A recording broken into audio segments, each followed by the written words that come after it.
Let's start with reports all through the week, in fact, to do with antibody tests, that the government has bought antibody tests that don't work or are not accurate. Why would they buy them before testing them?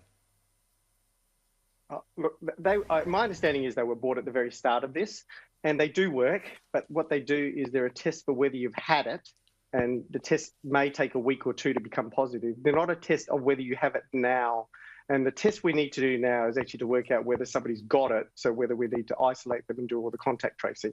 So those tests are fine. They were bought in the rush when everybody was worried about the amount of reagent, how many masks, how much PPE we had, and they were just bought, I think, because as a backup and trying to work out whether they were going to be useful.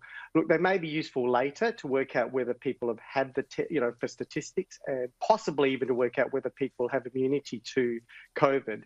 But really, at the moment, there are tests for immunity and tests for whether somebody's had it before, not of whether somebody has it now. So they're okay, but they're not useful now, and they're actually illegal at the moment to sell them. That brings me to our next question. I'm just going to let our viewers know, though, you can see National Cabinet, an update live at 1 p.m. So Prime Minister Scott Morrison will speak after the latest National Cabinet, coming up in a bit more than 20 minutes. So we'll bring all that to you live, of course, and the latest implications from that meeting. But you mentioned there the illegality of this, Dr. Chris. One viewer wants to know, how can I get an antibody test for COVID-19? If I get one, will I know I'm immune? To the second question, may tell you, it's got a reasonable chance of telling you whether you're immune, but look, at the moment it depends on the quality of the tests, and there's a lot out there. There's probably rubbish ones as well. I gather the ones that the government bought, are actually okay, but they may tell you whether you've had it before. Now, whether you've got to be immune is actually still not sure, because of all the whole genetic change and whatever, so it's not 100%. In terms of the illegality, it's illegal because it's not testing what we need at the moment, and people are going to misperceive. It's actually going to a test for something we don't need the information for at the moment, and people getting wrong information is actually worse than actually information for the sake of it. So at the moment, they're not a reasonable test, and that's why they're illegal. Yeah, so you don't want that false sense of security. The next question, I saw a report from the US that says COVID-19 will likely be much worse in winter. What does that mean for us? We're about to hit winter. Yeah, that's got a lot of issues with regards to the fact that whether actually heat and whether temperature makes a difference.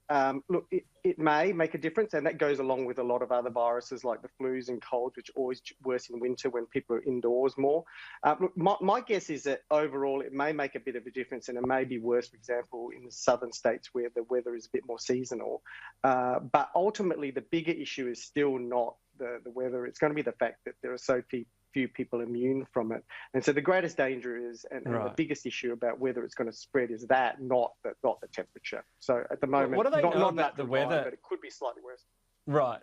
Well, what do they know about the weather? Is there a factor as well that once it's cold and miserable outside, people are indoors closer together and pass it on? Because the one thing we keep getting told is outdoor activities are safer than indoor ones. Oh, yeah, there's certainly the case that, it's when they do contact tracing, it's not just the closeness you have to somebody, it's actually the time you're in an enclosed space with somebody, because it's the droplets going up in the air, and then the opportunity for you to be close enough to inhale the droplets or being exposed to the droplets who are hanging in the air. So my understanding is it's 1 or 2 hours. If you're in a room for an enclosed space for 1 or 2 hours, that counts the contact.